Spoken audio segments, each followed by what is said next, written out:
하나님의 말씀은 요한계시록 8장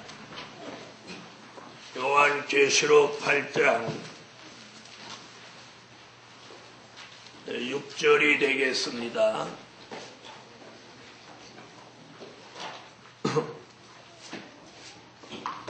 요한계시록 8장 6절.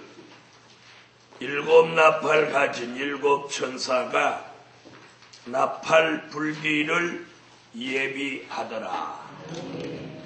요한계시록 11장 15절. 성경을 찾으세요.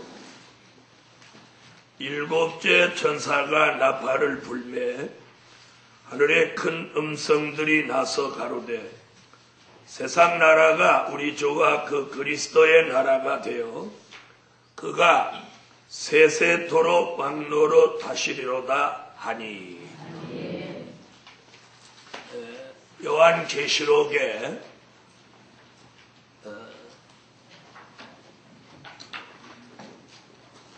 인을 떼는 역사, 나팔 부는 역사, 또 재앙을 쏟는 역사, 이런 말씀들이 나옵니다. 4대 병마, 인을 떼고 4대 병마가 등장하는 것은 말세의 징조를 말함이고, 일곱 천사가 일곱 나팔을 부는 것은 이는 말세의 시기를 보여주는 것입니다. 그래서 우리가 요한계시록 8장, 9장, 11장에 걸쳐서 나팔을 7번 불게 되는데, 이 나팔 불 때마다 이 종말의 시기가 변화로 일어나게 되고, 첫째 나팔 불면서 본격적인 환란 시대가 열려지는 것입니다. 그리고 오늘 그 나팔을 통해서 제가 여러분을 앞으로의 미래로 여러분을 인도하려고 오늘 도표를 한번 그려볼 것입니다. 오늘 성경적 근거에 두고 오늘 그리는 도표는 우리가 앞으로 가게 될 미래를 성경대로 조명하는 것입니다. 뜻이 있는 사람은 보시고 분별해서 구원의 길에 서시기를 예수의 이름으로 축원합니다. 요한계시록 8장에서는 나팔을 4번 불고, 9장에서 2번 불고, 11장에서 1번 불고, 이래서 총 7번의 나팔을 불게 됩니다. 이렇게 나팔을 분다고 하니까 무슨 올림픽에서 같이 빵빠레를 부르는 그런 나팔이 아니고, 하나님 보좌 앞에서 나팔을 부는데 이는 하늘의 나팔, 그리고 그 나팔 불 때에 세상에 이루어지는 여러 가지 징조와 역사가 있다는 사실입니다. 자, 8장 7절에서 첫째 나팔을 붑니다. 8장 7절 한번 읽어보세요.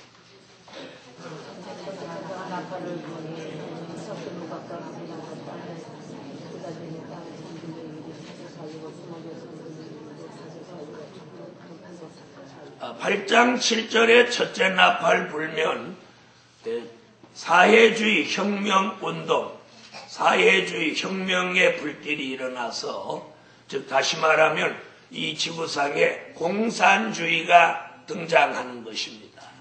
그래서 이 공산주의가 등장하는 이 첫째 나팔을 불면서 우리는 은혜 시대가 끝이 나고 환란 시대에 들어선다고 말씀드리고 있는 것입니다. 자, 이 사회주의 혁명 운동이 일어나면 지구 땅 3분의 1이 공산화되고, 그 3분의 1이 공산화된 안에 교회가 무너지고 하나님의 말씀을 찾아볼 수 없는 그런 일이 발생한다는 거예요. 자, 그렇다면 이 일은 이미 이루어졌으니 첫째 나팔을 불었다, 이렇게 표현할 수 있겠습니다. 그 다음 8절로 9절을 읽어주세요.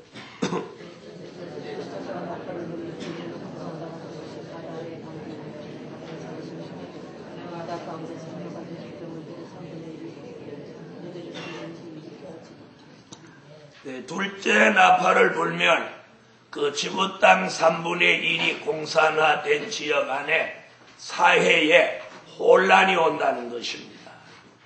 그래서 자기들이 만들어 놓은 혁명과 과업에 복종하지 않는 사람은 많은 사람을 숙청하고 학살하고 또 철의 장막을 둘러서 교통을 두절시키고 또 인간의 생명보다 귀중한 자유를 박탈하는 일들이 이때에 일어난다는 것입니다. 그 다음 10절로 12절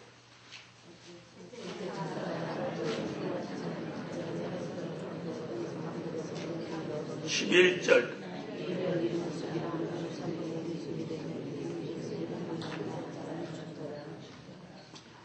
셋째 천사가 나팔 불면 교회에 혼란기가 오는데 횃불같이 타는 큰 별과 같은 종이 하늘에서 떨어지는데 진리에서 탈선해서 강과 물샘을 쑥물로 만드는데 이 쑥물은 여호와가 주시지 않은 말씀을 자기 마음대로 말하는 것을 쑥물이라고 합니다. 이런 물이 교회 안에 흘러들어와서 많은 교회와 종들이 죽게 되는 일이 발생하므로 이때를 교회 혼란기라고 말하는 것입니다. 그 다음 12절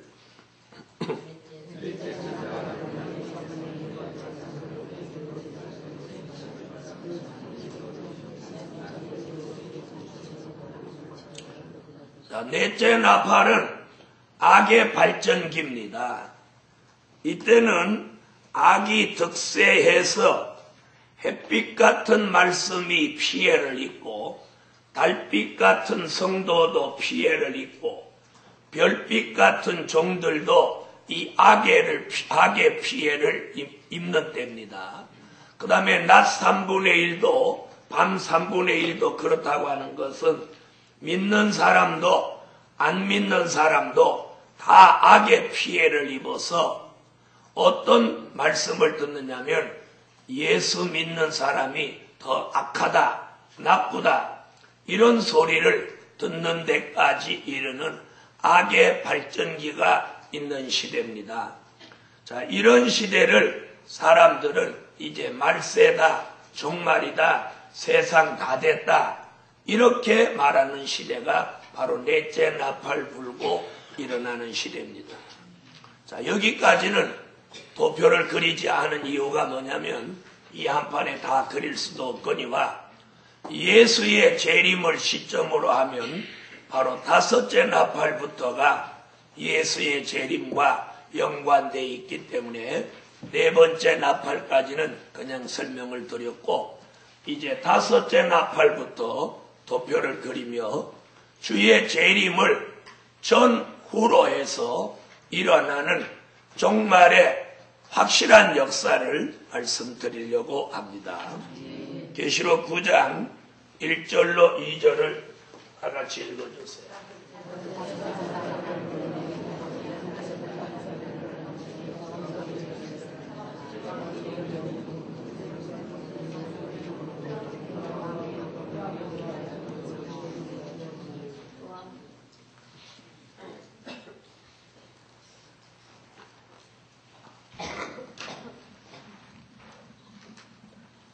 이 시점을 주의 재림으로 봅니다. 이 주의 재림을 앞두고 여러분이 지금 읽은 계시록 9장 1절로 2절에 다섯 번째 나팔을 불면 횃불같이 타는 큰 별이 땅에 떨어져서 무저갱의 열쇠를 받아서 무저갱을 연다고 그랬습니다. 무저갱을 여면 무저갱으로부터 연기가 올라와서 전 세계를 어둡게 한다. 그래서 이 연기를 뭐라고 하느냐? 흑암이라고 합니다. 이 흑암이 이 지구상에 올라와서 전 세계를 어둡게 하는 시대가 오니 이로 인해서 마태복음 25장에 보면 1절로 13절에 슬기로운 다섯 처녀같이 기름 등불을 준비했거나 미련한 다섯 처녀같이 기름과 등불을 준비하지 못해도 이 흑암의 영향을 받아서 다 졸며 자는 시대가 바로 이때인데, 교회가 기도를 소홀히 하고 예배를 소홀히 하고 교회가 세속화되고 그리고 교회가 부패되고 자꾸 속화되는 시대가 바로 이때인 것입니다. 그런 영향을 받는 이유가 뭐예요? 무적행으로부터 올라온 연기, 흑암의 영향을 받아서 그렇게 되는 것입니다. 이런 시대를 요한계시록 9장 1절로 2절에 무적행으로부터 올라오는 흑암이 역사하는 시대고, 이걸 이사야 선지는 이사야 60장 2절에 어두움이 땅을 덮고 캄캄함이 만민을 가리운다고 했습니다. 지금부터는 성경을 찾아 읽지 않고 제가 그냥 쭉 설명만 이어갈 테니까 나중에 공부 끝난 다음에 조용한 시간에 별도로 성경은 꼭 찾아보시도록 하세요. 이런 시대에 마태복음 25장 5절로 6절에 보면 밤중이 되어서 교회가 다 졸며 잠을 잔다. 졸며 잠을 잔다고 하는 건 영적으로 안일과 태만에 빠져서 주의 재림이 가까운 것도 관심이 없고 주의 재림이 임박해도 거기에 대한 대비책을 가질 생각조차도 하지 않는다는 것입니다. 사람들이 예수를 믿는 게 아니고 교회를 다니는 것, 다니는 그런 시대가 바로 이런 시대고, 그러면서도 이사야가 예언하기를 이사야 5장 20절로 21절에서 무슨 말씀을 하느냐면, 이 흑암에 빠진 교회, 흑암에 빠진 종들은 영적으로 졸며 자면서 분별력을 상실한다고 합니다. 분별력을 어떻게 상실하느냐면, 빛을, 광명을, 즉 광명을 흑암이라고 하고 흑암을 광명이라고 하고 단 것을 쓰다고 하고 쓴 것을 달다고 한다는 거예요. 이렇게 분별력이 없으면서도 본인은 스스로 지혜롭다, 명철하다 하는 시대가 바로 이 다섯째 나팔 불고 흑암이 세계를 덮는 이 시점에서 일어난다는 것입니다. 자, 이런 흑암 시대가 일정하게 시작되면서 이제 정한 때가 되면 이때로부터 주의 재림을 시점으로 전으로 앞전자입니다. 전으로 3년 반, 날짜로는 1260일 동안 어저께 말씀드린 하나님의 입맞은 종 14만 4천이 나와서 이때에 다시 예언을 하게 되는 때입니다. 아멘. 다시 예언을 얼마가 한꺼번에 14만 4천이 동시에 전 세계에 방방곡곡에 흩어져서 다시 예언을 시작하게 되는 때가 바로 이때입니다. 그래서 사도 요한은 요한계시록 10장 11장 3절로 6절에서 다시 예언하는 종에게 정인의 권세를 이때에 주시는데, 하늘을 닫아 비 오지 못하게 하고 물이 변하여 피되게 하고 아무 때든지 원하는 대로 여러 가지 재앙으로 땅을 치게 되고, 이런 때에 하나님의 역사를 통해서 대적하는 자가 있으면 원수가 해하고자 하면 입에서 불이 나가서 원수를 소멸하는데 그런 종들에게 영권을 주신다는 것입니다. 자, 이런 다시 예언하는 역사 속에 증인 권세를 받은 종은 어떤 피해도 받지 않고 전 세계에 자유자재로 왕래하면서 마지막 복음을 외치게 되는 것입니다. 이때에 요한계시록 7장 9절로 14절에 흰 옷 입은 무리가 얼마가 나온다고 그랬어요? 수를 셀 수 없는, 능히 셀 수 없는 무리가 환난 가운데서 흰옷을 입고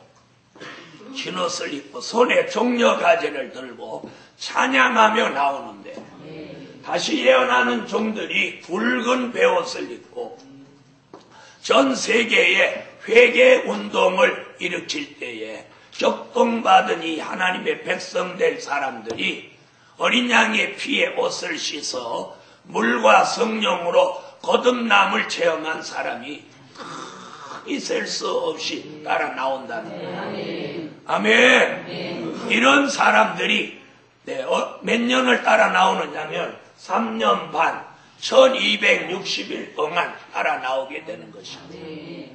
자, 이때가 하나님이 일천 인류에게 베푸시는 마지막 긍휼, 그리고 구원받을 사람들이 마지막으로 회개하는 기간이 바로 이 기간이기도 합니다. 자, 이렇게 시작해서 3년 1개월이 딱 되면 그때서부터 어떤 일이 있느냐면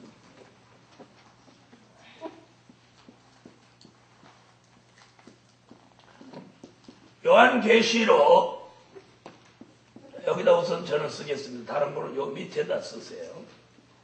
계시록 9장 3절로 6절에 황충이가 나와서 5달 동안 사람을 해하는 때가 오는데, 이때를 계시록 9장 3절로 6절에 근거해서 5개월 환란이라고 합니다. 이때는 황충이가 전갈의 권세와 같은 권세를 받아서 사람을 해하는데, 황충이는 악하고 독한 사람을 황충이라고 하는 것입니다. 사람이 황충이에요.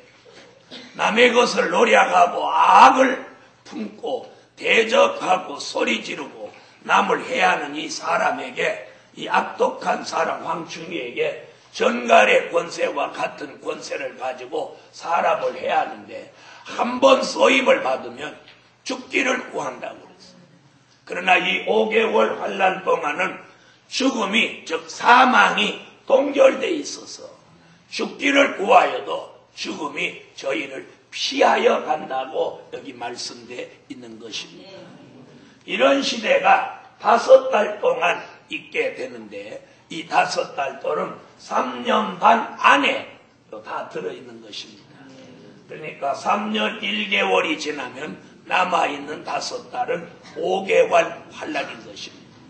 이런 극도로 어려운 환란이 올 때에 황충이의 피해를 받지 않는 사람이 있으니, 계시록 9장 4절에 보면 이마에 하나님의 인침을 받은 종은 이 황충이의 피해를 전혀 받지 않는다는 거예요. 아멘 하세요. 자, 그러면 이 5개월 환란이 접어들면 다시 예언하는 동안 따라 나온 이 백성들, 흰옷을 입은 무리들을 이때에 하나님의 인맞은 종이 예비처라는 곳으로 이들을 인도합니다. 어디요? 예비처. 이 예비처는 요한계시록 12장 6절, 12장 13절로 16절에 예언되어 있는 말씀이에요. 성경 딱 이 두 곳에만 바로 기록되어 있는 예비처는 하나님이 마지막 때에 흰옷 입은 무리를 앞으로 다가오는 전무후무한 환란의 피해를 받지 않게 하기 위하여서 이들을 양육하기 위하여 하나님이 예비해 놓으신 곳이 있으니 그걸 이름하여 예비처라고 합니다. 아멘. 자, 이 예비처는 앞으로 하나님의 인맞은 종의 눈이 열려서 전 세계 각국 각 나라에 예비처가 있음을 알게 되고, 바로 다시 예언할 때 따라 나온 사람을 가장 가까운 예비처로 그들을 인도하는 것입니다.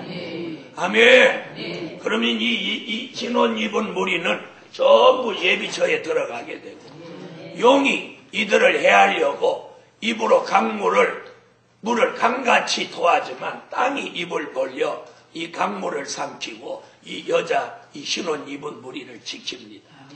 그뿐 아니고 이 예비처에는 하나님이 양육하기 위해서 인간이 뭘 준비하지 않아도 하나님이 다 양육해 주실 수 있는 곳입니다. 아멘. 용이 들어오지 못하는 곳이고 용의 피해를 받지 않는 가장 안전한 곳이 되는 것입니다. 자, 이런 일이 있고 나면 다시 예언하던 종이 주의 재림을 앞두고 요 3일 반 전에 인맞은 종이 그래서 쓰러져 죽습니다. 자, 쓰러져 죽는 것은 왜 죽느냐? 예수님이 네가 나를 따라오려거든 내 몫에 댄 십자가를 지고 따라오라고 그래서 전부 순교자는 예수님의 뒤를 따라서 순교했고, 우리도 순교의 동무가 되기 위해서 계시록 6장 9절로 11절의 말씀을 이루기 위해서 저희도 자기처럼 죽임을 받아 그 수가 자기까지 하라는 말씀을 이루기 위해서 다시 예언하던 종들이 요한계시록 11장 7절로 12절에서 3일 반 동안 쓰러져 죽게 되는 것입니다. 예수님은 3년 동안 복음을 전했기에 3일 동안 돌아가셨고, 이 종들은 3년 반 동안 다시 예언을 했기에 3일 반 동안 쓰러져 죽는 것입니다. 그런데 계시록 11장 7절로 12절을 보면 인맞은 종이 쓰러져 죽는데 원수들이 장사 지내지 못하게 한다는 거예요. 그래서 인맞은 종들이 전부 큰 성길에 죽은 채로 쓰러져서 3일 반을 지내는 것입니다. 아멘. 그런데 3일 반이 딱 되면 제일 먼저 누가 살아나느냐면 지금까지 예수 믿고 죽은 주를 위해서 목배임을 당한 순교자들이 먼저 살아나는 겁니다. 이것을 뭐라고 하느냐? 첫째 부활이라고 합니다. 무슨 부활? 순교자가 살아난다는 거예요. 아멘. 그래서 계시록 6장 9절로 11절의 보좌 앞에서 순교자가 밤낮 부르짖고 호소하고 기도하던 이 순교자가 예수님 재림 때 첫째 부활로 나옵니다. 그 첫째 부활이라는 말씀은 요한계시록 20장 4절로 5절에 있는 말씀입니다. 이 첫째 부활로 나오는 순교자는 데살로니가 전서 4장 16절 그리스도 안에서 죽은 자들이 먼저 일어나고, 이사야 26장 19절 상반절 같이 주 안에서 죽은 자들이 일어나고, 이런 말씀들이에요. 그 다음에 히브리서 11장 35절 악청을 받아 죽은 사람은 더 좋은 부활로 나온다고 예언했어요. 아멘. 자, 이런 말씀들이 고린도전서 15장 51절로 52절 같이 순교자가 첫째 부활로 이제 살아나는 거예요. 아멘. 그때에 쓰러져 죽었던 인맞은 종도 계시록 11장 11절 같이 생기를 받습니다. 생기를 받아. 생기를 받아 자기 발로 다 일어서게 되는 거예요. 아멘. 자기 발로 일어서는 거예요. 순교자 살아났죠? 인맞은 종 살아났죠? 그때에 계시록 11장 12절 같이 이리로 올라오라는 주의 음성을 듣고 순교자와 인맞은 종이 들림을 받아서 올라가는 겁니다. 믿으시면 아멘 하세요. 이렇게 순교자는 이때에 부활체가 되고 인맞은 종은 변화체가 되는. 그래서 공중에 올라가니까 이미 여기는 예수님이 와 계셔요. 순교자 인맞은 종이 그동안 우리가 늘 말했던 공중에서 휴거를 하게 되는. 휴거. 아멘. 바로 이것으로 인류 종말 주수기에 인류를 구원하시는 환난 가운데 영육 구원을 여기서 마감하는 거예요. 이 주의 재림 이후에는 어떠한 구원도 존재하지 않습니다. 그 이유는 바로 이 마지막 다시 예언이 인류에게 구원받을 기회, 회개할 기회를 최종 마지막으로 주는 거예요. 아멘. 그래서 다시 예언이 끝나고 예비처로 갈 사람 예비처로 가고 들림 받을 사람 들림 받으면 이것으로 구원을 마감하는 거예요. 우리가 지금 아는 것은 어떤 것이냐면 다시 예언도 몰랐고 그냥 이렇게 예수 믿고 다 쎄쎄쎄 하듯이 이렇게 예수 믿고 있으면 어느 날 주님이 공중에서 우리를 다 불러 올린다고 그렇게 알았어요. 다 올라가. 절대로 다 올라갈 수 없어요. 올라가려면 부활체가 되든지 변화체가 돼야만이 올라갈 수 있다는 것을 잊지 마십시오. 그냥 거듭남을 체험한 사람은 전부 예비초로 들어가야만 사는 길이 있다는 거예요. 자, 이런 일이 일어나는 그 시에 그래서 계시록 11장 13절에 보면 그 시에 그럽니다. 자, 여기서 말하는 그 시란 그 시는 그 시에 그러는 그 시는 바로 계시록 11장 13절에 나오는 말씀입니다. 이는 뭘 얘기하느냐면 11장 12절에 들림받는 그 시를 말하는 거예요. 바로 들림받는 그 시와 요한 계시록 9장 13절로 16절에 있는 그 년, 월, 일, 시하는 이 시가 동시 사건이라는 거예요. 다시 말씀드리면 들림받는 이 시와 여섯째 나팔 불고 중동 전쟁이 일어나는 이 시가 동시라는 거예요. 이해되셨어요? 자, 시계를 보면 하루가 맞춰지는 시기가 24시, 또 하루가 시작되는 시가 0시. 그걸 우리가 뭐라고 그래요? 24시와 0시는 동시입니다. 바로 우리가 들림받는 시기와 유프라데 강가에서 세계 3차 전쟁이 일어나는 시기는 이게 동시입니다. 들림받는 그 시에 전쟁이 일어난다는 거예요. 아멘. 그래서 여섯째 나팔 불면서 계시록 9장 13절로 16절 같이 그 년 월 일시에 사람 3분의 1이 죽는 전쟁이 저 중동 유프라테에서 일어나는데 유프라테 강은 이라크 중심으로 흘러가는 강입니다. 그래서 지금 이라크의 분쟁 사태나 중동이 시끄러운 것은 바로 이때를 자꾸 만들어가는 성경적 예언이며 지금 여러 가지 징조가 보이는 것은 말세에 사명이 있는 종들에게 분별력 그리고 경성하도록 자극을 주시는 깨달으라고 주시는 경고음으로 여러분은 들으셔야 돼요. 그래서 계시록 중동 전쟁이 계시록 9장 13절로 16절에 여섯 번째 나팔 불고 화생방 전쟁이 일어납니다. 화생방 전쟁. 그래서 계시록에 보면 9장에 조금 17절로 19절에 보면 화생방 전쟁이라고 해요. 이는 세균탄, 가스탄 그리고 핵폭탄 이런 세 가지 폭탄이 중동을 휩쓸게 된다는 거예요. 이런 일은 다니엘서 11장 27절에 두 왕이 한 밥상에 앉아서 밥을 먹지만 서로 거짓말함으로 일이 형통하지 못하여 정한 때가 되면 그 종말이 이르게 된다고 그랬습니다.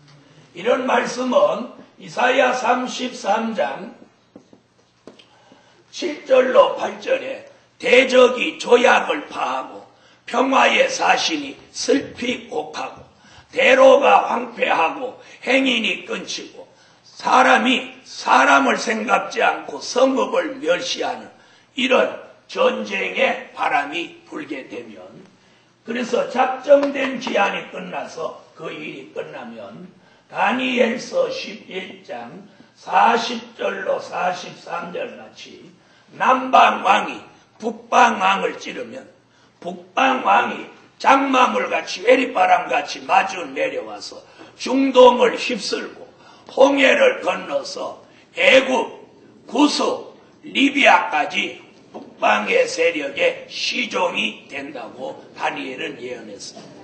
앞으로 중동에서 일어나는 전쟁은 아프리카 일부까지 확산이 되는데 애굽, 지금 이집트, 구스, 에티오피아, 그리고 지금도 다니엘이 예언한 리비아라는 나라는 지금도 이름이 똑같습니다.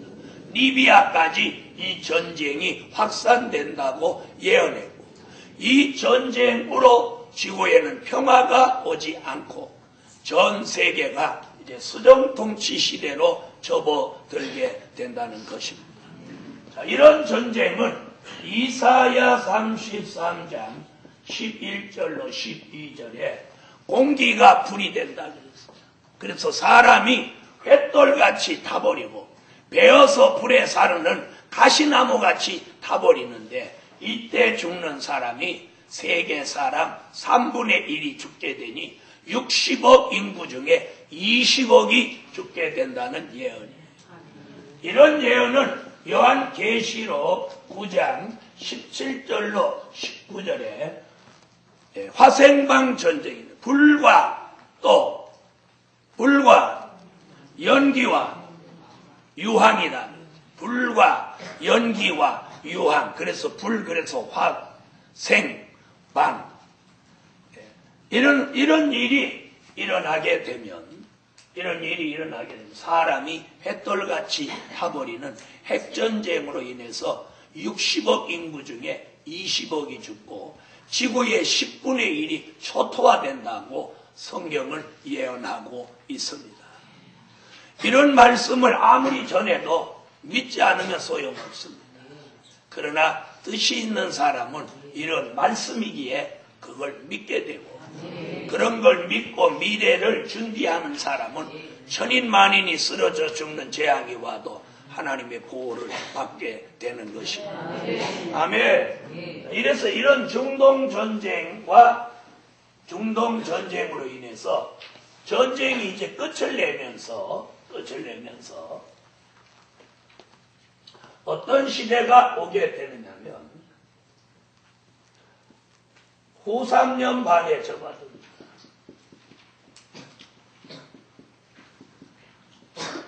후 3년 반이라고 하는 건 예수의 재림을 시점으로 해서 전후로 3년 반, 예수 재림 후로 3년 반, 이렇게 구분하는 것입니다.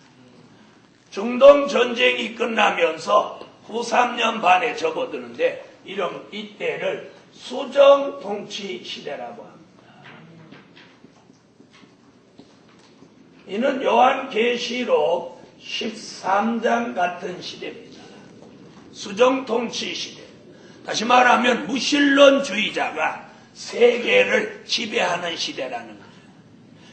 이때에는 거짓 선지자가 나와서 우상을 만들고 우상에게 생기를 주어 말하게 하고 그 우상에게 경배하게 하고, 이 거짓 선지가 하늘로부터 불을 끌어내리기도 하고 그리고 짐승표 666이 이때에 나옵니다. 바로 이런 때를 요한계시록 13장 전체의 예언인데요. 자, 하나님의 종이라고 하는 사람이 거짓 선지자가 돼서 사람들 보고 우상을 만들게 합니다. 이게 거짓 선지죠. 여러분, 제가 여러분을 시켜갖고 부처 하나 만드세요 그러면 제가 온전하겠어요? 여러분 만들어요? 안 만들죠? 근데 앞으로 우상을 만드는 시대, 우상에게다가 생기를 주어서 우상이 말을 합니다. 그리고 모든 사람들로 하여금 우상에게 경배하게 하는데, 경배하지 않거나 짐승의 표를 안 받으면 몇이든지 다 죽이는 시대가 이런 시대입니다. 그러나 계시록 13장 7절로 8절을 보면 전부가 다 경배하지, 경배하지 않는 사람은 하나도 나오지 않습니다. 이런 시대를 앞으로 주의 재림 후에 이런 시대가 오는데, 이런 시대가 오는 것은 하나님이 버린 사람들을 철저히 범죄하고 타락하도록 내버려두는 거예요. 다시 말하면 하나님이 버려놓은 시대입니다. 이때는 성령의 역사도 없고 참 종을 찾아볼 수도 없고 이때는 회개도 안 되는 시대입니다. 왜요? 버림받았기 때문에. 한 예를 들어드리면 하나님이 엘리 제사장의 자녀들을 죽이기 위해서 그들이 불순종하고 회개할 기회를 주시지 않았던 것과 같다 하겠습니다. 이래서 이 후 3년 반 동안 이런 시대에 특별히 짐승표 666이 나와서 이마와 손에다가 표를 받게 하니, 이 표가 없으면 매매를 못하게 하는 시대가 옵니다. 그래서 지금 우리가 쓰고 있는 크레딧 카드니 또 혹은 뭐 현찰인 이런 것들은 이때에 별로 필요가 없는 시대가 옵니다. 그러니까 전부 뭘로 결제하는, 손으로 결제하는 시대가 옵니다. 손. 그래서 지금은 물건 사고 어떻게 해요? 카드 꺼내면 카드를 이렇게 결제를 하는데, 앞으로 이 수정통치 시대는 카드 결제가 아니고 손 결제입니다. 손에 짐승표가 있어서 손으로 갖다 딱 대면 이 사람은 아무개, 생년월일은 얼마, 주민등록번호는 뭐, 크레딧카드 번호는 뭐, 신용은 어떻고 이러면서 쫙 다 나옵니다. 그래서 이 손으로 결제하는 거예요. 손으로. 그래서 이 짐승표가 나오는 시대가 이때입니다. 지금은 짐승표 나오지 않습니다. 아멘 하세요. 그래서 짐승표 666은 이건 지옥으로 가는 표인데, 계시록 14장 9절로 11절에 보면 짐승의 표를 받은 자는 밤낮쉼을 얻지 못하는 불못에 가게 된다고 했던 거예요. 며칠 전에 설명을 드렸듯이 짐승표는 누가 받느냐? 우리 시대에 우리와 함께 살면서 양심의 화인을 맞았던 사람들이 여기 들어가서 짐승의 표를 받게 되는 거예요. 그럴 때 성령의 인침을 받은 사람들은 흰옷 입은 무리가 되어 예비처로 들어가고, 하나님의 인을 맞은 종은 다시 예언하고 들림을 받습니다. 쫙 맞죠? 저번 날 설교한 거하고. 맞으면 아멘 하세요. 이렇게 하시지 말고 얼굴 좀 피고, 왜 얼굴이 막 상을 쓰고 그렇게 말씀을 듣어요? 편안하게 하고 말씀 들으세요. 금방 여기 들어가는 것 같지 왜 이렇게 쫄아가지고. 편안하게 하고. 지금은 말씀으로 미래를 여행하는 거예요. 여기 들어가는 게 아니고. 그러니까 이 설교 다 끝나면 이 환상에서도 이제 다시 현실로 돌아옵니다. 저는 어떤 생각을 앞으로 하고 있느냐, 이걸 좀 더 실감나게 하려고 하면 이걸 아예 우주항공에다가 접목을 시켜가지고 이런 걸 탁 키면은 미래로의 여행을 실제로 가는 그런 프로그램 아시죠? 예? 그 어디 가면 그걸 이렇게 그 자리에 앉아가지고 그걸 이렇게 헬멧을 쓰면 미래로 들어가는데 현실같이 느낀다고. 그래서 가능하면 그런 걸 만들어가지고 여러분을 정말로 미래로 한번 인도했으면 좋겠어요. 그래서 짐승표 받을래 안 받을래? 아! 자, 이렇게 이런 수정통치 시대가 있을 때에 예비처에 들어가는 사람이 바로 이때에 예비처에 들어가 있는 거예요. 예비처에 들어가는 이유가 뭐냐? 짐승표를 받지 않습니다. 예비처에 들어가요. 예비처 밖에 있는 사람은 전부 짐승표를 받습니다. 그럼 이 사람들이 예비처를 찾을 수 있느냐? 절대로 못 찾습니다. 못 찾습니다. 예비처 있는 사람은 밖에 돌아가는 아는데 밖에 있는 사람은 예비처를 모릅니다. 아니, 믿거나 말거나. 그래야 예비처죠. 하나님이 예비해 놓으신 거. 그래서 하나님이 이들을 여기다 숨겨두는 거예요. 여러분, 아합이 아무리 역사를 해도 그 당시 엘리야가 자기 혼자입니다. 그러니까 하나님 뭐라고 했어요? 너 말고 내가 7천을 숨겨뒀다. 그래놓고 아합의 그 밑에 총리 대신이 있었는데 오바댜라는 총리 대신이 굴 속에다가 몇백 명씩 사람을 이렇게 숨겨놓고 물과 떡을 이렇게 몰래 갖다 먹인 적이 있어요. 이런 사건이 과거에도 있었던 것 같이 예비처라는 곳에 이들이 들어가서 이 수정통치 시대를 피하는 곳이에요. 그래서 신혼 입은 무리는 예비처에 들어가서 이걸 피하고 인마진 종과 순교자는 공중에 올라가서 이걸 피하는 거예요. 공중에. 자, 이래서 5~3년 반이 시간이 돼서 끝나면 이때에 이제 나팔이 7번째 나팔이 붑니다. 계시록 11장 15절을 찾으세요. 오늘은 미래로의 여행이기 때문에 눈 감고 졸아도 절대 안 깨우고 우리는 갑니다. 다른 날은 이렇게 깨우고 들으라고 하고 그러는데 오늘은 얄짤없이 가는 거예요. 눈 감고 있는 사람은 거기서 이제 우리 갔다 올 때까지 거기 있는 거예요. 자, 계시록 11장 15절 읽으세요.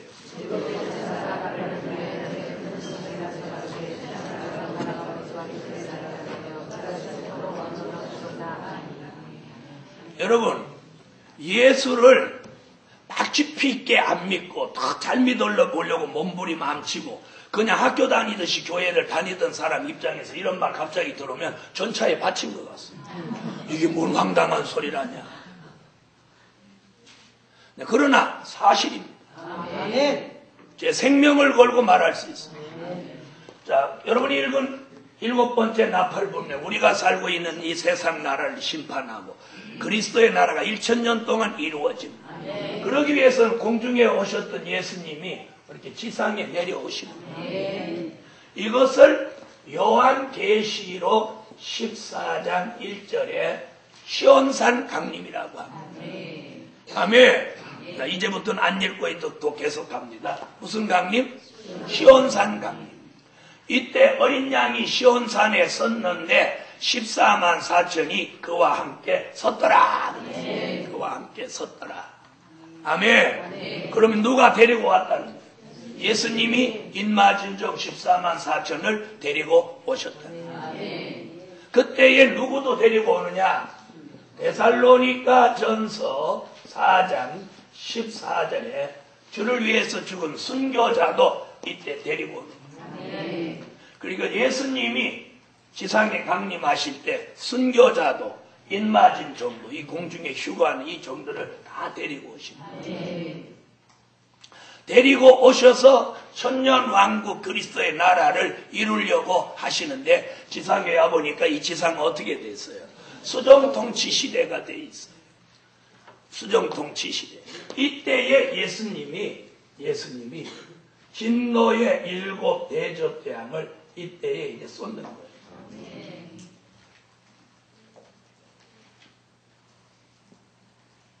이것이 계시록 16장 진노의 7 대접재앙을 쏟습니다. 자, 이걸 가리켜서 산자의 심판이에요. 무슨 심판? 산자의 심판. 자, 세상에 살고 있는 사람을 예수님이 오셔서 심판하는 거예요. 자, 그럼 첫째 대접을 쏟습니다. 첫째 대접을 쏟으면 이 짐승표를 받고 우상에게 경배하던 사람, 여기 이제 계시록 16장에 나오는 말씀들이에요. 자, 첫째 대접을 쏟으면 이 짐승표를 받고 우상에게 절했던 사람이 온 몸에서 독점, 종기가 온 몸에 퍼져서 피고름이 막 흐르게 됩니다. 이게 첫째 대접을 쏟으면 일어나는 일이에요. 자, 두 번째 대접을 쏟으면 바닷물이 뭐가 된다고? 전부 피가 됩니다. 바닷물이 다 피가 됩니다. 그 다음에 셋째 대접을 쏟으면 이 지구상에 존재하고 있는 강과 물, 샘, 어떤 물이든지 물이라고 하는 물은 전부 피가 됩니다. 옛날에 애굽의 나일 강물을 피로 만들었던 일을 여러분은 기억하시죠? 이런 일이 발생합니다.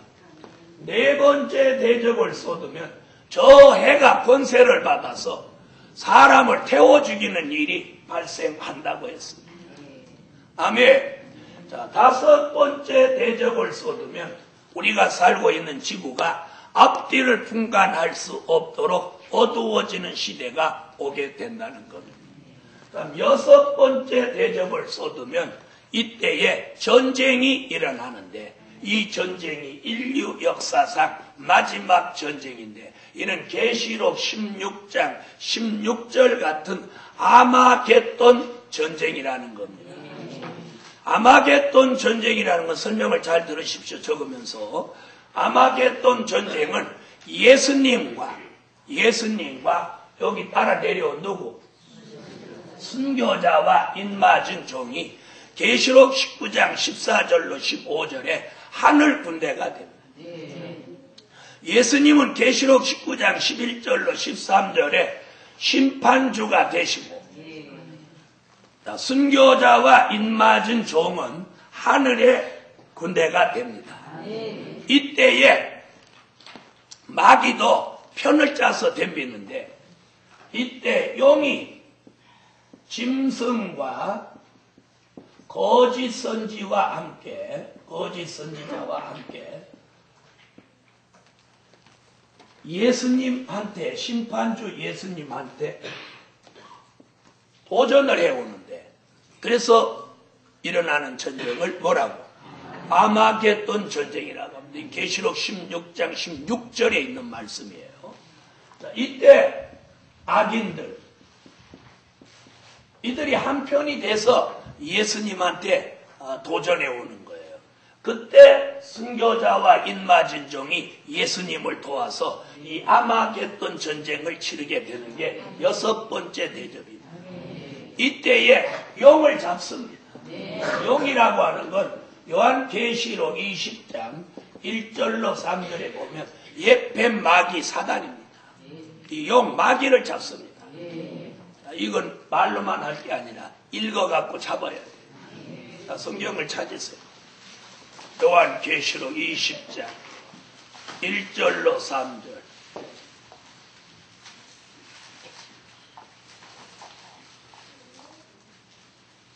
네, 찾으셨으면 읽어주세요. 아멘. 자, 용을 잡습니다. 잡아서 얼마 동안? 1000년 동안 무적행에다가 가두어 놓습니다. 할렐루야.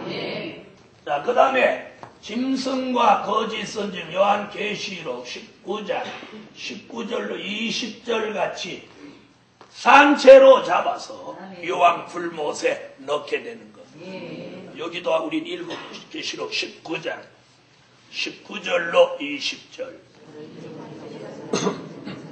짐승은 누구냐? 바로 이 수정 통치를 이끌어가던 무신론주의자고 그 앞잡이 노릇하는 거짓 선지가 산채로 잡혀서 유황 불모 바로 지옥으로 바로 가는 거예요.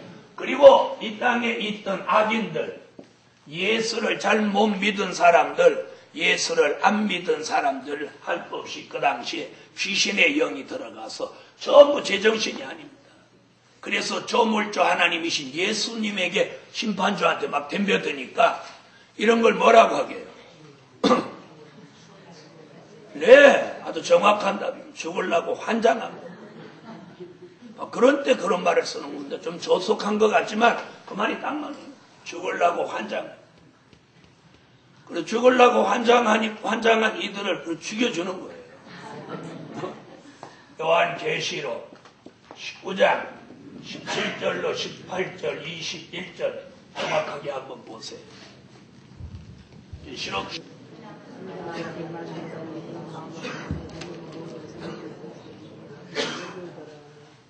아멘. 자, 보세요.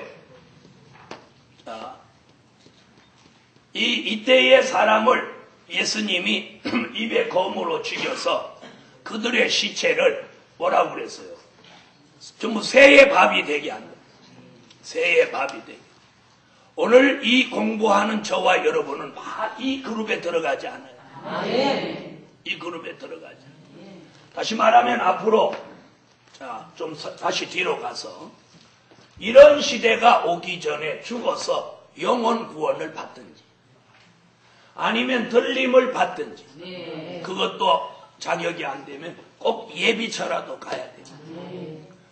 그렇지 않으면 일찍 이런 일이 있기 전에 죽어갖고 어디를 가야 돼요? 낙원이라도 가야 돼요. 그렇지 않고 이 선을 넘어서서 이 동네에 들어가면 그 인생은 아주 불쌍한 사람이 되는 거예요. 그럼 이때에 죽어서 그들의 영혼은 음부에 가, 그들의 육체는 매장도 안 되고 전부 새의 밥이 된다고 성경은 말씀하고 있습니다. 우리는 이 말씀을 믿어야 됩니다. 자, 이런 일이 6번째 대접을 쏟을 때 일어나고 그 다음에 이제 7번째 대접을 쏟으면 이 부분은 꼭 읽어봐야 돼요. 계시록 16장으로 보세요.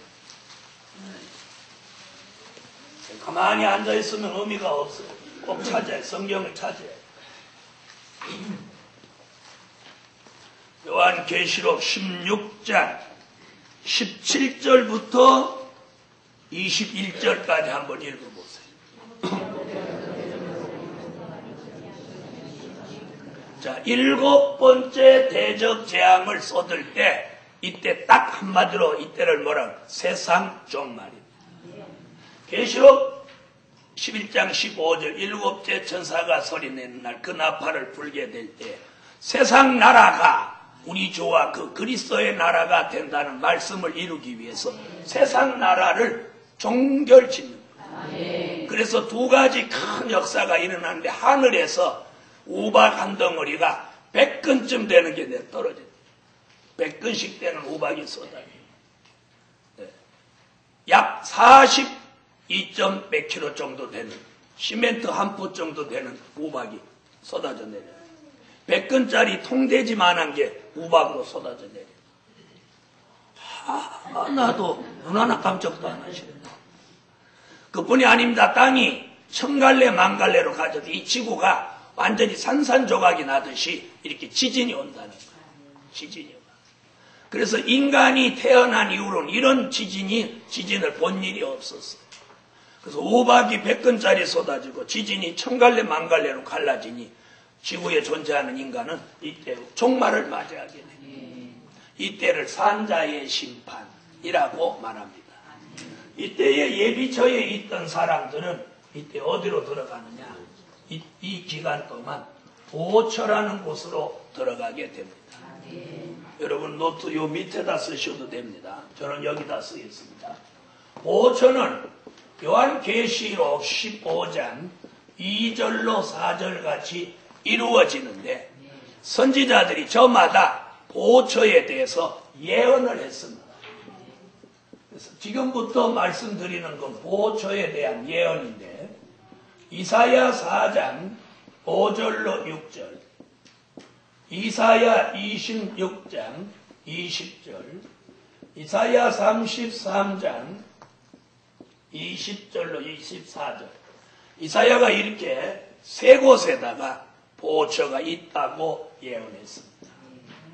또 스바냐 2장 6절로 7절, 시편 66편 1절로 6절, 그리고 요한 계시록 7장 15절로 16절, 그리고 미가서 2장 12절로 13절.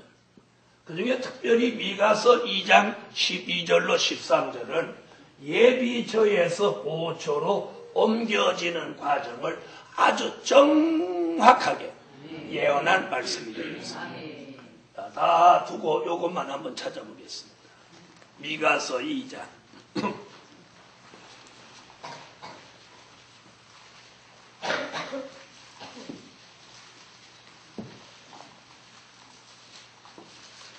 미가서 2장 12절로 13절 찾으셨으면 읽어주세요.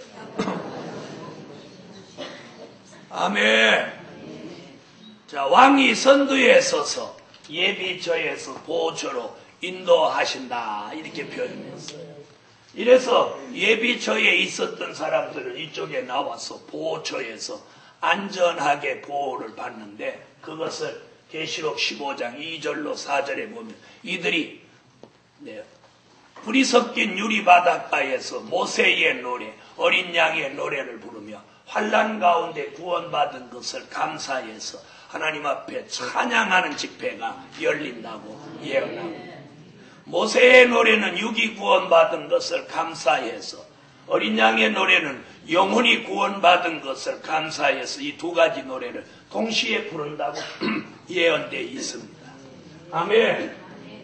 자, 이럴 때에 이 재앙이 7가지 재앙을 쏟아도 예수님과 예수님을 따르는 순교자와 빚맞은 종은 이 몸이 이미 변화체가 되어 있기 때문에 이사야 43장 2절의 말씀이 이루어져서 불에 가도 타지 않고 물에 가도 침몰치 않는다는 말씀이 응하여져서 이런 재앙을 쏟고 심판에 참여하지만 피해를 받지 않는 것입니다. 자, 이 심판이 끝나면 이제 어떤 일이 발생하냐면 천년왕국이 이루어집니다. 무슨 왕국? 천년왕국. 천년왕국은 심판이 끝남과 동시에 이루어지는데,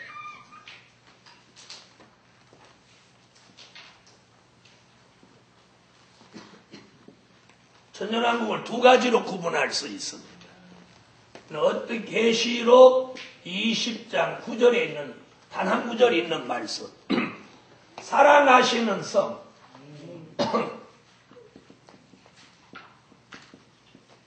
사랑하시는 성이 있어요. 천년왕국 안에 사랑하시는 성이 있어요. 자, 계시록 20장 9절 한번 찾아보세요. 중요한 건 한번 읽고 가요.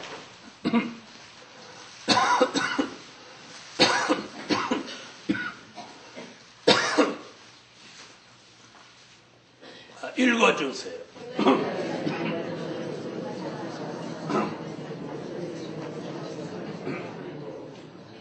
자, 사랑하시는 성은 누가 들어가느냐? 심판을 마치신 예수님이 들어가요. 그 다음에 순교자가 들어가요. 잇맞은 종이 들어가요. 아멘. 이들은 여기 들어가서 계시록 20장 4절로 6절 같이 왕이 되고 제사장이 되는 것입니다. 아멘. 자, 그 다음에 뭐가 있느냐? 성도들의 진이 있습니다. 이 성도들의 진은 신혼 입은 무리가 예비처를 거쳐 보호처를 거쳐서 바로 이 성도들의 진이 들어와서 백성으로 천년을 살게 되는 것입니다. 그럼 왕 되실래요? 백성 되실래요? 네? 여러분은 선택을 잘 하셨습니다. 그런데 10번 물어봐도 자기는 백성으로 가겠다고 뻑뻑 우기는 사람도 가끔은 있습니다. 가끔. 자기는 왕 싫다는 거예요. 백성으로 간다고 뻑뻑 우기는 사람을 가끔 한번 물어요. 제가 수십 년 동안 목회를 하면서 두 사람을 만나봤어요. 그러니까 시기하죠, 시기. 그 외의 사람들은 왕의 수준이 미달되거나 말거나. 이때 뭐라고 그랬어요? 흰 보좌 얘기 나와요. 그래서 백보좌예요. 다시 말하면 이 낙원에 있는 사람, 음부에 있는 사람, 영혼으로 있던 사람이 이때 전부 다 부활하는 거예요. 이걸 뭐라고 하느냐면 전체 부활이라고. 자, 요한복음 5장을 찾으세요. 요한복음 5장 28절로 29절. 아멘. 자, 그럼 들어보세요. 자, 이 백보자 심판이 끝나면 이때 무궁천국이 이루어집니다. 계시록 21장, 22장이 무궁천국이에요. 우리가 들어갈 영원한 종착지. 우리가 천국 하던 그곳이 여기예요. 이때에 잘 들어보세요. 요한복음 5장 28절로 29절에 선한 일을 행한 자는 생명의 부활로, 이 영혼이 낙원에 있던 예수 믿고 죽은 사람의 영혼이 이때 부활을 합니다. 부활을 해서 어디로 돌아와요? 믿은 자가 이 무궁천국에 들어오는 거예요. 그 다음에 음부에 있던 자들은 심판의 부활로 나온다고 해서 부활해서 음부에서 바로 지옥으로 들어가는 거예요. 불신자가 여기 들어가요. 지옥으로. 음부에서 부활해가지고 심판의 부활로 나와서 지옥으로 가는 거예요. 우리가 이 내세관을 잘 모르면 자기가 죽어도 어디 가는지 잘 모르고 예수 믿는 사람이 수도 없어요. 이것이 우리가 보는 미래예요. 무궁천국은 어떤 곳이냐? 이제 사랑하시는 성에 있었던 사람들은 어디로 들어가냐? 이 무궁천국 계시록 21장 24절 같이 왕권의 축복을 그대로 가지고 들어가요. 백성들은 계시록 21장 26절에 백성의 자격으로 여기 들어가는 거예요. 아멘. 이런 무궁천국이 이루어져서 사랑하시는 성에 있었던 사람, 성도들의 진에 있었던 사람들이 전부 일이 들어가고 나면 지구는 어떻게 해요? 텅 비어있죠? 자연과 짐승만이 이 지구에 존재하는데 이때에 무슨 일이 발생하느냐? 이사야 48장 12절로 13절에 하나님이 부르시면 이 자전과 공전을 하던 지구가 삑삑삑 딱 서게 되는 거예요. 천지가 일제히 서느니라. 선다. 지구가 서는 거예요. 이는 베드로 후서 3장 10절로 13절에 이 지구가 뜨거운 불에 타서 녹아지려니와 우리는 의에 거하는 바 새 하늘과 새 땅을 바라보도다. 계시록 21장 1절로 무슨 말씀이냐면 처음 하늘과 처음 땅이 없어졌고 지구에 존재하던 바다도 다시 있지 않더라. 그리고 우리는 새 하늘과 새 땅 무궁천국으로 들어가서 여기서 영원히 살게 되는 것입니다. 아멘. 바로 여기 가서 하나님의 얼굴을 뵙게 돼요. 계시록 22장 1절로 2절에 생명과를 먹고 생명수를 마시며 예수님과 함께 황금 보석으로 꾸민 그 하나님의 영광의 새 예루살렘 성에서 죽음을 보지 않고 아픔이나 애통이나 사망이나 곡하는 것이 없는 그 천국에서 영원히 영생하게 됩니다. 바로 이렇게 여기까지 들어가는 게 우리의 구원의 목적지요 종착역인데 예수 믿고 죽어서 낙원을 거쳐서 가는 사람이 있는가 하면 이제부터 살아서 이 전 3년 반을 거치고 주의 재림을 맞이하고 다시 예언하여 사람을 살리고 후 3년 반을 지나서 심판하고 천년 왕국이 이루어지면 천년 동안 이 나라를 거쳐서 들어가는 사람이 있다는 거예요. 이게 새로운 진리예요. 자, 이미 성경에 예언된 거예요. 그런데 오늘날 기독교는 지난 2000년 동안 오직 이 길밖에는 몰랐어요. 이 길밖에. 그럼 왜 몰랐느냐? 이 길이 필요치 않았어요, 그동안. 왜요? 이런 시대가 임박해지지 않았기 때문에. 주의 재림이 임박해지지 않았기 때문에. 2000년 전에는 예수님 오셨다 가셨는데, 금방 가셨는데, 주님 오시나요? 2008년 예수님이 가시며 다시 오마 약속하신 지가 2008년이에요. 그리고 성경의 예언이 시시각각으로 선지서와 요한계시록 같이 이루어지니 이 한판의 말씀이 우리 앞에 다가오고 있다. 자, 그렇다면 지금도 하나님의 예정은 정해져 있어요.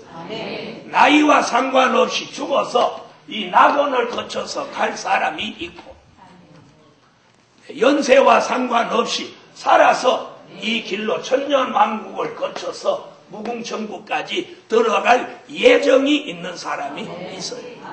이건 내가 가고 싶다고 해서 가는 거 아니에요. 내가 가기 싫다고 해서 가는 게 아니에요. 하나님의 역사 속에 정해진 대로 가는 거예요. 정해진 대로 간다는 게 예정이에요. 이 장로교에서 주관하는 교리로서 예정, 내가 마음대로 하는 게 아니라 저 위에 계신 하나님의 작정과 섭리와 경륜 가운데 가는 거예요. 그래서 예수가 안 믿어지는 것도 지가 받을 화고, 예수가 믿어지는 것도 복이고, 오늘 이런 말씀이 믿어지는 사람 또한 더 한층 축복이에요. 할렐루야. 그러므로 오늘 여러분이 이 말씀을 통해서 천년왕국을 거쳐 가기를 예수 이름으로 축원합니다. 기도드립니다.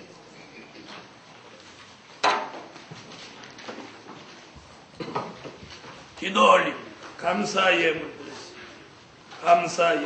감사의 일천번째로서 만군의 여호와 전능하신 하나님, 시간마다 주신 말씀이 믿음의 확신을 주시고 다가오는 미래를 이 한판의 도표로 한 번에 알 수 있도록, 도표를 그릴 수 있도록 은혜 주신 것 감사합니다. 앞으로 뜻이 있는 종은 이 길로 서서 하나님의 은총 가운데 영육간의 구원을 받고 많은 사람을 살릴 뿐 아니라 자기 가정과 자신을 살려 다시 오시는 주의 재림을 맞이하고 복 있는 사람의 길을 가게 될 것입니다. 오늘 저들의 눈과 귀를 열어서 분별 있는 축복을 주시옵소서. 오늘 성회 절기 맞춰지는 날 결정적 은혜를 주세요. 드려진 물질 응답해 주시고 오늘 밤에는 300장 노래 같은 축복을 우리가 기대하오니 준비하고 복을 받게 하소서. 예수님의 이름으로 기도합니다. 아멘.